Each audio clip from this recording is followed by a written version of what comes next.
Gaza में Israeli फौज हर एक मिनट, हर एक सेकंड हमास के हमलों से दहल रही है।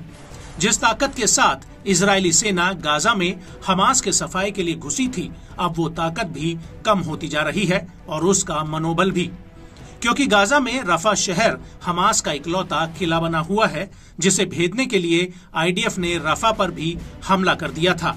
लेकिन आईडीएफ को नहीं पता था कि रफा में हमास हर एक गली, हर एक कदम पर उसके ऊपर घात लगाए बैठा है। दरअसल ये बात हम नहीं कह रहे, बल्कि रफा में आईडीएफ के ऊपर हो रहे भीषण हमले इस बात के गवाह हैं। रफा में अब जंग की दशा और दिशा दोनों बदल चुके हैं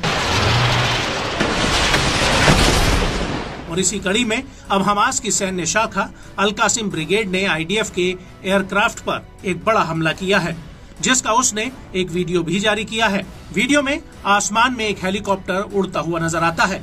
उसके बाद हमास का एक लड़ाका लॉन्चर में SAM-7 यानी surface to air missile load करके उसे कंधे पर रख के फायर कर देता है।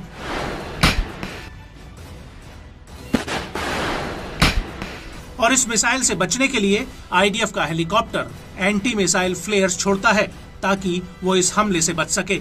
आपको बता दें कि जिस SAM-7 मिसाइल से हमास के लड़ाकों ने हमला किया है, वो सोवियत काल में डिजाइन की गई कंधे से लॉन्च की जाने वाली, सतह से हवा में वार करने वाली SAM-7 मिसाइल है।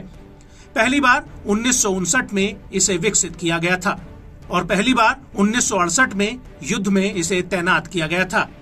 SAM-7 का उद्देश्य कम उड़ान वाले विमानों जो लगभग 23,000 मीटर से कम ऊंचाई पर उड़ रहे हों, उनको नष्ट करने के लिए किया जाता है।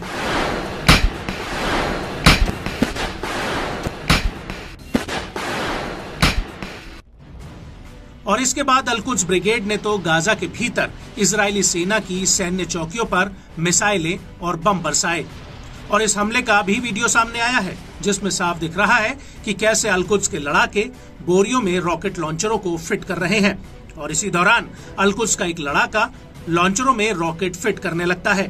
गौर करने वाली बात यह है कि ये लॉन्चर लकड़ियों से बनाए गए हैं, जिनमें सैकड़ों रॉकेट फिट किए गए हैं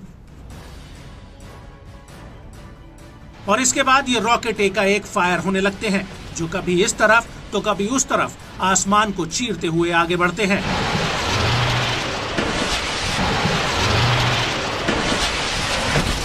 और जहां से ये रॉकेट दागे जा रहे हैं, वो इलाका इमारतों के मलबों के बीच है। और इन हमलों के दौरान जब इजरायली सेना अल शुजैया में घुसने की कोशिश कर रही थी, तो अल कासिम ब्रिगेड ने उसके ऊपर एक बहुत बड़ा अटैक कर दिया। अल कासिम ब्रिगेड ने इसका एक वीडियो फुटेज भी रिलीज किया है, जिसमें पहले तो गाजा में आईडीएफ के कई सैन्य वाहन नजर आते हैं और इसके बाद वीडियो में हमास का एक लड़ाका फ्रेम में आता है। ये लड़ाका पेड़ों के पीछे छिपकर लगातार लॉन्चर में बड़े बड़े रॉकेट भरकर फायर कर रहा होता है। बड़ी बात यह है कि वीडियो में आसपास के इलाके को भी धुंधला किया गया है ताकि रॉकेट लॉन्चिंग वाली जगह की पहचान न हो पाए।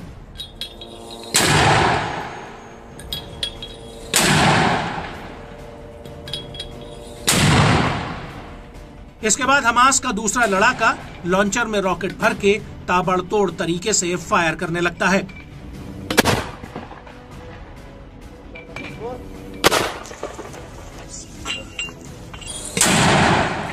इसी दौरान वीडियो में आईडीएफ का एक रेस्क्यू हेलीकॉप्टर भी नजर आता है, जो घायल हुए सैनिकों को एयरलिफ्ट करने के लिए वहां पहुंचता है। वीडियो में दूर से कई सैनिक दिख रहे हैं, जो एक गाड़ी से सैनिकों को उतारकर हेलीकॉप्टर में चढ़ा रहे होते हैं।